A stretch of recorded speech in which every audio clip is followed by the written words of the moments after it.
This is Hubble Telescope's famous photograph, Hubble Ultra Deep Field.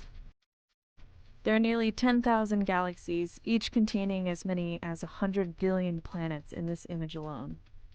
But the question has always been, out of those billions of planets, how many could have life? Observing Earth's global biology on a massive planetary scale has given scientists the tools to answer important questions. Like, how can we use these models of our own planet to detect signs of life on other worlds? In short, the first thing that we're going to do is figure out how we'd find ourselves.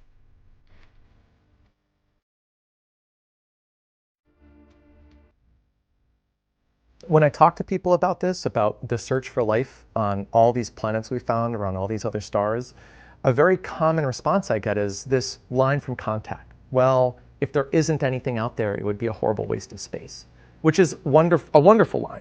And especially was a wonderful line 20 years ago. But now we're beyond that. That's Dr. Sean Domingo-Goldman. He's one of NASA's many scientists heading up the search for life. I'm a research space scientist and astrobiologist at NASA Goddard Space Flight Center. What I do at NASA is I look for ways to look for life on other planets. 10 years ago, conversations about life in the universe were mainly limited to bar talk and philosophical conversations. But that's all changed. We can now apply the scientific method to the question of, are we alone? We, based on our understanding of how life operates on Earth, are starting to derive principles of the signals that life creates that we could then look for on these planets around other stars. But with a universe as vast as ours, where do you even begin looking for these Earth-like planets? NASA scientists must take an extremely calculated approach when it comes to combing the universe for signs of life. By studying Earth's climate over its long history, we have a pretty good understanding of how climate operates on other rocky planets.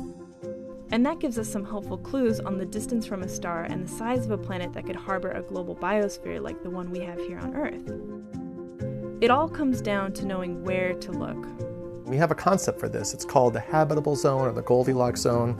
And the basic idea is you can't be too hot because otherwise you'll lose your oceans. They'll basically boil and steam away. You can't be too cold because then your oceans will freeze over. You want that big sort of global ocean reservoir at the surface, which happens when you're kind of in the middle and just right. In our solar system, the Goldilocks zone is bound by Venus, which is too hot and steamy with no oceans at the surface, and Mars, which is too cold and too small. And size matters too. To give an example, the moon is technically in just the right place. It's in the middle of the Goldilocks zone, just like Earth is, and it gets the right amount of energy from the sun. But it's too small to hold on to an atmosphere. And the same thing goes for planets that are too big, like gas giants, where there's too much pressure bearing down on liquid water. We're on the Goldilocks planet. And what's really neat is we found a lot of other so-called Goldilocks planets in the last few years that we could then think about looking for signs of life on in the future. The studies Sean is talking about have been coming out pretty consistently since the early 2000s. The recent uptick in exoplanet discoveries over the past 7 years or so is due in large part to the Kepler Space Telescope, which found over thousands of exoplanets orbiting other stars. One cluster of planets after another, astrophysicists have discovered a mind-blowing number of worlds that are the right size and distance from their star to potentially have conditions for life similar to Earth. The most amazing thing that Earth has taught us is that life can really exist in very dramatic environments, from really hot environments in the middle of a desert to really cold environments with little light at the very bottom of our ocean. Based on what we know about Earth, the fundamental cocktail looks like this. You need liquid water, the right atmospheric gases, and, if you're lucky, specific global signs of life. Everywhere we look, whether it's a desert or Antarctica or the deepest parts of the ocean or the deepest parts of Earth's crust that we've explored, as long as there's a tiny speck of liquid water, there's life. And because of that, it's been central to NASA's search for habitable environments elsewhere. It's why scientists get excited about water spewing up from the icy moons of Europa and Enceladus in our outer solar system.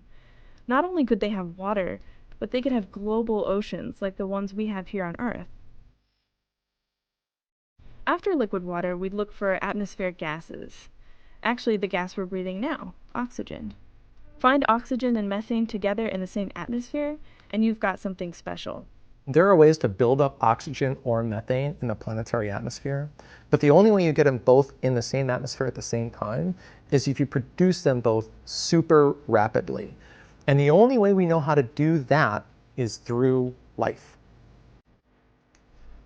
The next thing scientists could look for is pigment, the colors of life, like the chlorophyll found in plants on land and algae and phytoplankton in the ocean. Although there aren't currently any outer space missions in progress to retrieve this data, we could, in theory, be able to detect similar colors on a planet around another star in the future. But maybe one of the coolest things about this whole enterprise is how quickly we're learning. I firmly believe that one of two things is going to happen in the course of my scientific career. Either we're going to find evidence that we're not alone in the universe, or we'll have so exhaustively searched for it and not found anything that we'll know that the universe is a lonely place and that our place in it is more special because of that. Either way, I can't wait to find out what we uncover in the next 20 years.